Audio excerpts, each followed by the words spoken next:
Hey guys, this is SnackDeck8, and welcome to something that I should have finished a really long time ago. This is finally the return of frickin' Metroid Prime, and I am stoked about it. In the last episode, if you don't remember, and you probably don't, just judging by how long it's been, we entered the depths of the Phazon mines and grabbed the power bombs, which is an item that we've desperately been needing for a little while now. So it's cool that we finally have that. And in this episode, we're going to leave the mines, grabbing a power-up on the way, and we might get another one near the end of the video if we've got enough time. So cool stuff. Before I really get into talking about stuff in this, I want to quickly mention these ice troopers. We encountered them in the last episode, but I didn't really talk about them all that much, and they're sort of interesting, so I kind of want to bring them up. As you can see, you can freeze these guys, and you can actually destroy them with a missile, which you can do with like every enemy, but I think it's worth noting that you can do it to the ice troopers because you can't damage any of the other beam troopers with regular missiles. Only the ice troopers can do that because you can freeze them. And that actually makes them the quickest and easiest type to deal with, which I think is pretty cool. I thought it was worth noting. I don't know if we showed this in the last episode. If you can see here, we've got these little floating orbs. These are actually power bomb pickups. And we can grab those. You can see it took us to 4. 4 is the max you can hold with just this first power-up item. There are going to be expansions, I guess I'll spoil that now, but each of those only allow for 1. So we start with 4, but we don't get that every time. It's not like the missile launcher or anything. But since we're done with this room, there's actually something I wanted to show. It seems like you'd need to go to this one first, this Quarantine Access A, and you can get kind of a ways through that path, but eventually you're going to have to turn around, and that's what we are going to do right now.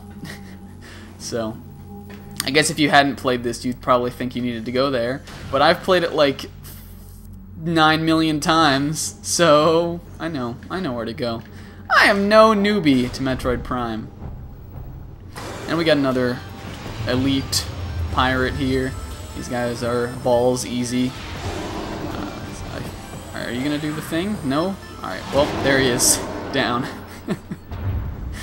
And the doors have been unlocked. That's great. I don't know who's telling us that, who that floating text is. Maybe it's Samus's inner thoughts. And she just knows. She's just been on enough adventures that she's like, yeah, I beat the big guy. The doors are unlocked. I don't even need to worry about that. I don't know. So yeah, I wanted to sort of talk about this project and its return. The reason it's been such a long time since I came back to LPing, there's a couple of reasons. Before I really talk about them, we're gonna blow that up, which is Bendesium, which is what power bombs break, and we're gonna grab this, the map, on our little flash drive cannon, and we're actually gonna look at it real quick because it's a little bit interesting, the layout of this area. So you've probably already noticed this, but Phazon Mines is a lot different than all the other areas because it works on a system of like small paths on different levels. And I think that really gives off, first of all, it really makes it feel like a mine, but it really gives off sort of like a, this is the last area in the game and definitely the hardest, and it really like gives sort of like a foreboding kind of feeling. Especially when you reach this lowest layer and see what kind of stuff is down here. Because it's a wild place, and I'm excited to go down there. But it's a really like otherworldly kind of area. Very cool. So I like that. Yeah. So I was gonna talk sort of about.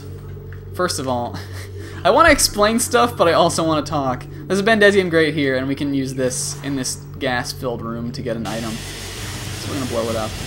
We actually do want all 4 power bombs on the way out of here, so it's good that I got some picked up. Yeah, so, the reason this has been gone for such a long time is like a combination of things. The first is that this is a game I know a lot about, and I sort of, I guess, maybe had gotten a little tired of, like, wanting to explain a bunch, like, having to explain, or, like, feeling like I had to explain a bunch of stuff. And, like, because I know a lot about this game, and I want to say all of it, but it's hard to, like, get it all in, and it's a little bit stressful. So I kind of didn't want to focus on that for my return, and instead, like, Final Fantasy, I don't know anything about that, so I can just be like, duh, where do I go, and all that kind of stuff. And, like, that's acceptable. So I kind of wanted that, because it's more of an easygoing type LP. I wanted to focus on that for a little bit before I kind of got back into the swing of things. And also, I wanted to sort of get that game established as, like, a running LP. And it's fun, and I've been having fun with it, so I really did want to keep recording as much of that as I could. And I still have that sort of itch that I need to scratch with Final Fantasy, so it's cool. But I think I'm finally ready to bring this back now. Other reasons, I guess, sort of related to that, I was running this project in a time when I wasn't that happy with my Let's Plays, and I was sort of scared that if I brought this back, though it sucks because I wasn't really having fun with Let's Plays while I was doing this, but this is my favorite game ever, and a Let's Play of it should be, like, super fun. And I think that's sort of why I started it when I did, because I was kind of feeling dissatisfied with my work, and I wanted to bring this in because it's, like, my favorite game to try to, like, save my channel. But even it, I guess, like, I don't know, it was like and, like, I got more paranoid because I thought the episodes of this weren't that great in quality, and I was like, oh no, like, this is my one chance, like, Metroid Prime, I gotta do it justice with this. You can actually see the impact crater out here, which I think is really cool. Just did a little segue, I wanted to show that off, because I don't know if we'll be in this elevator again. But you can see it, and it's neat. It sort of, like, gives the world a more connected feel. I was like, so, back to my story, I was, like, getting paranoid, because I was like, this is my one chance to do Metroid Prime, I want to do it I want to be as pleased with it as I can. And I wasn't feeling like that, and I was just, like, getting anxiety and that kind of stuff.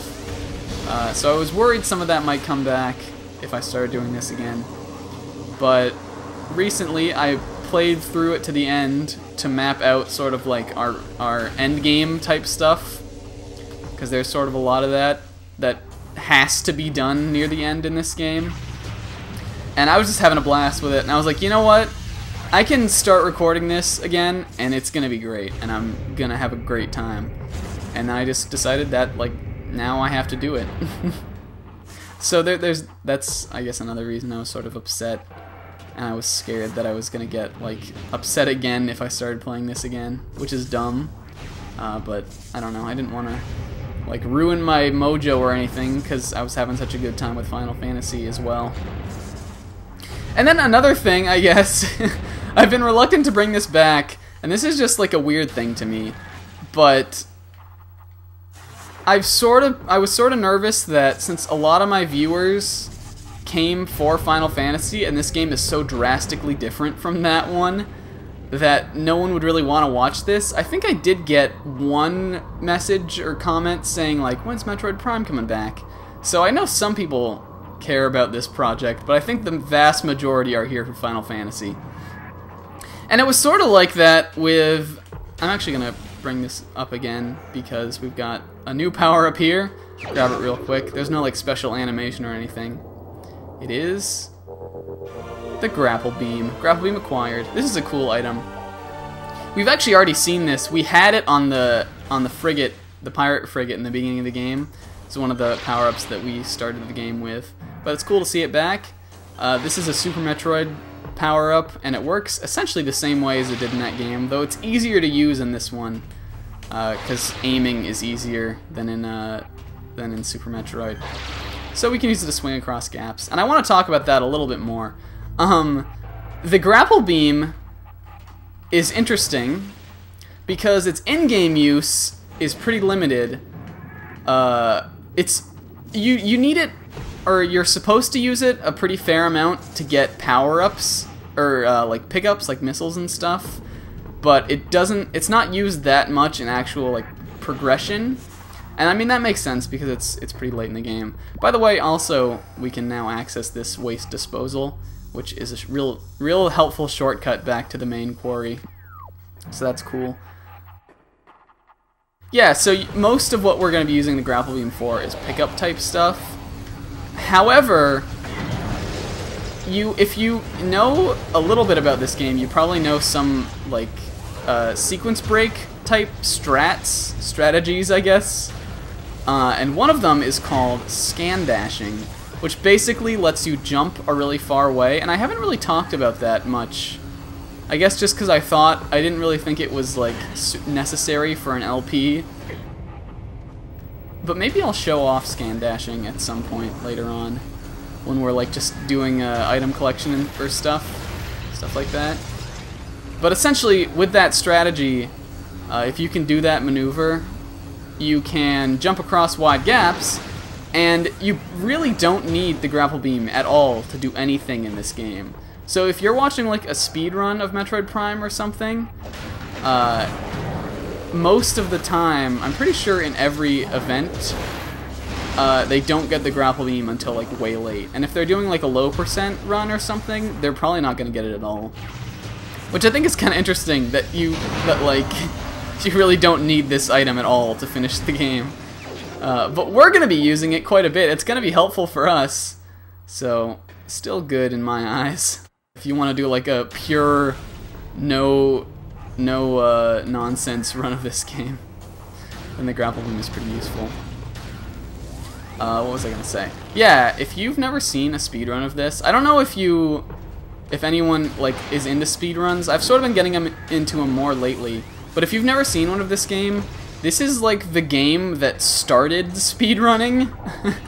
And a lot of terms, even the term sequence break, which is like infinitely used in Metroid, came out of like people speedrunning and playing this game.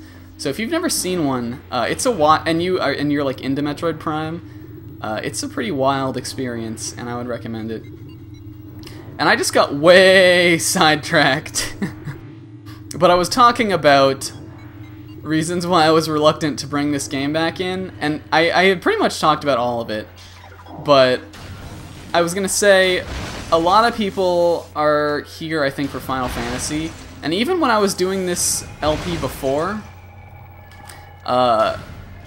this project never really got too much attention. It seemed like most of the people who were subscribed to me started watching for Tales of Symphonia, and I'm not sure why that is. I guess like people who are really into RPGs mostly want to watch LPs of RPGs, which is bizarre to me because like I can't, that'd be boring to me, I think. I like to watch and do LPs of a lot of different genres of games, but I feel like often, and I think this is also because I upload kind of slow, I feel like often that can alienate people.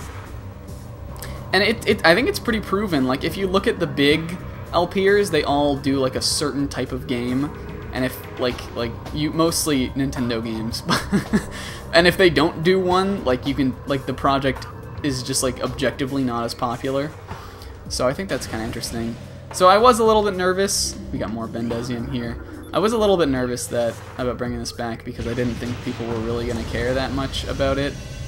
But that doesn't really matter because I love this game. If you don't know, this is my favorite game. So I'll LP it whether people care about it or not. And I think if you're reluctant, like if you are someone who came for Final Fantasy and isn't sure if they're going to enjoy Metroid Prime, I would still recommend watching for a couple episodes, because if you like me as a commentator, and I don't want to sound like vain or anything here, but this is my favorite game, and I'm pretty passionate about it. So even if you aren't totally into the game, if you value like my commentary, it's probably going to be pretty good in this LP until we're finished up with it. So stick around. If you are a fan of Metroid Prime and you really like the game, and that's great, and I hope you're glad to see this back finally. I know I am. And we've been sitting here for a little while. There's a missile expansion. We want to get it by getting to the top of this thing, and it takes I don't know, it's kind of tricky. I think we will get it soon. No. It's kind of tricky to do this. What you want to do is not hold any direction on the control stick. Instead, you just want to boost. Because if you hold in any direction, Samus will move around and it'll slow your momentum. So even though, oh, I almost had it. Even though, oh no, wait, that was it! Even though a lot of the time you want to like hold left and right on the control stick when you're on these boost ball half pipes, in this one you don't. And there we go. Alright, I got it. But you do want to like hold in a direction when you get to the very top, because that's how you'll get onto here, bomb that, and get the missile expansion, which is cool. It's funny because when I was practicing this game, I got this on like the first try, and I said immediately, there's no way I'm going to do that in the LP. And I was right. So I guess I sort of should have detailed what we were doing here. We needed to go back here so we could power bomb through that door here, get into the Life Grove, and now there is another new item for us to get.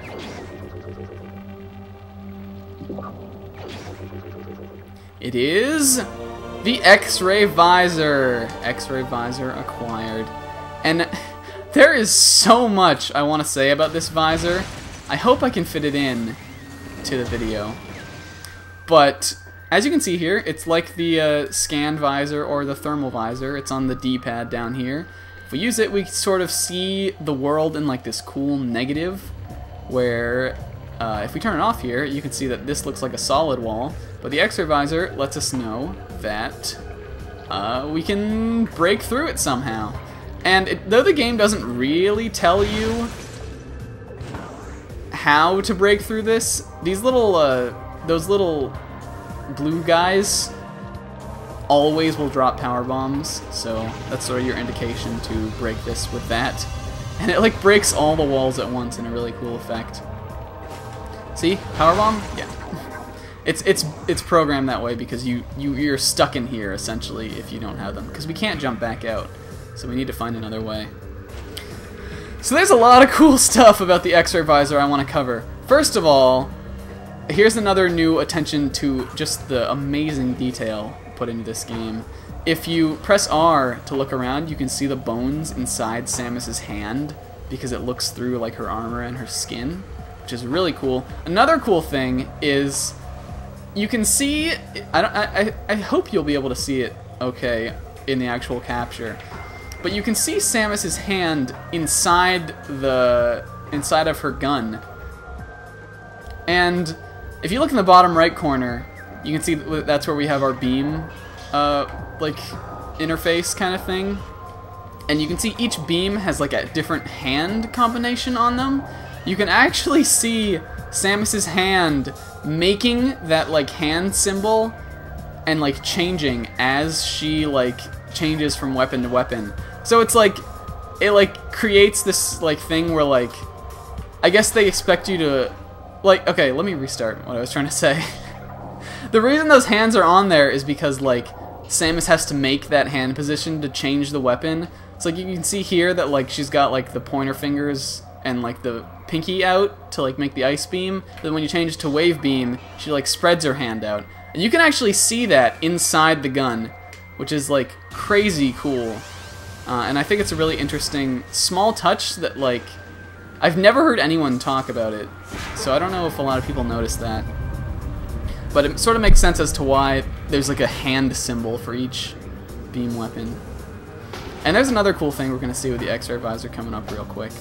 But first, what we had to do was bomb that thing. Oh no, we don't have to do this yet. And now there's a boost ball slot. You can rotate that, and it will reveal an artifact, which is lovely. Other than the power-ups that are left in this game, and there's two main ones. If you don't know, or you don't remember, the artifacts are the main objective. We need to collect all 12 of them to get into the impact crater and fight the terrible beastie inside, which is Metroid Prime. We know that now. Is the artifact of Chozo. I always like how it's like, Chozo artifact, artifact of Chozo. I'm like, didn't you just say that? Yeah, so the artifacts are the main goal for the rest of this game. So once we've got the rest of the power-ups, or we're sort of going to be doing this in tandem, but basically hunting down the artifacts is the big thing we're going to be doing for the rest of this LP. And it's actually my favorite section of this game because it is really like... though I think a lot of people complain about backtracking. Ooh, one more thing here. We got Chozo ghosts again. These guys are pains in the butts. But since before they could phase in and out of existence like that and we couldn't see them, now that we have the X-ray visor, we actually are able to track them wherever they go. And I fell, but that is really cool, and it makes these guys so much easier, which is something that is very valuable to me, because before this they're really annoying. It takes 2 super missiles to kill these guys. Well, actually, it only takes a super missile and a charge beam shot, but I usually use 2 super missiles because they usually appear in pairs, and it's sort of annoying to have to track them. See there, Samus raises her hand up and you can see the bones inside. So cool. These guys usually appear in pairs, so I like to, just because I sometimes lose track of which is which, I just usually use 2 super missiles on them both. I didn't there because luckily I had fallen and like I could see where they were all moving around and stuff. But I don't know. Like I was saying, this is my favorite part of the game coming up, because even though it's backtracking and a lot of people like gripe about that, I actually really like when you, in games like this, when you finish the game, or when you're close to the end of the game and you've got like all the powers, and you can go back and be like, oh, I didn't understand this room before, but now that I have this power, I understand it and I can get what's in here. And I think that's really cool, and it's like it feels like real progress to me. So I really like value that in games like this, and especially in Metroid Prime, because I think it's just in general a really fun segment. Though people will complain about backtracking, if you know what you're doing in this game, we really only have to visit each area one more time to get everything that's left in the game. And there's quite a few missiles left. There's like, I don't know, we've probably got like, I don't know.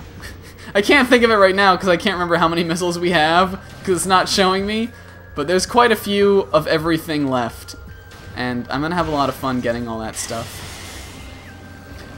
Yes. So we're pretty close to done with this video, but there's one more thing in this Great Tree Hall area that we need to get, and I think it's actually down here.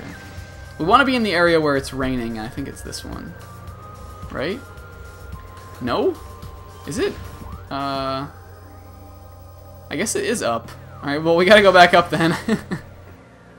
Yeah, we're looking for rain. I guess this is the rainy area, isn't it? I can't see. Where? What? Where?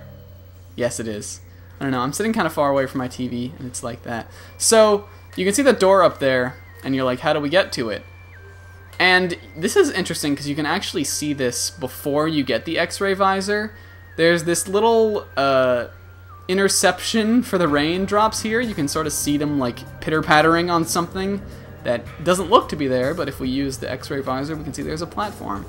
So, for most X-ray visor platforms, there's not going to be an indication like that, but if you didn't have it and you were like lucky enough to notice that there was like something there that the game was showing you because the raindrops were hitting it, then you could get this without the X-ray visor. And there's another really awesome attention to detail kind of thing.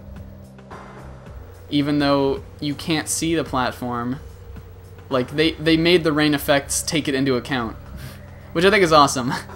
But enough me gushing about this game and its amazing attention to detail. We're gonna end the episode here.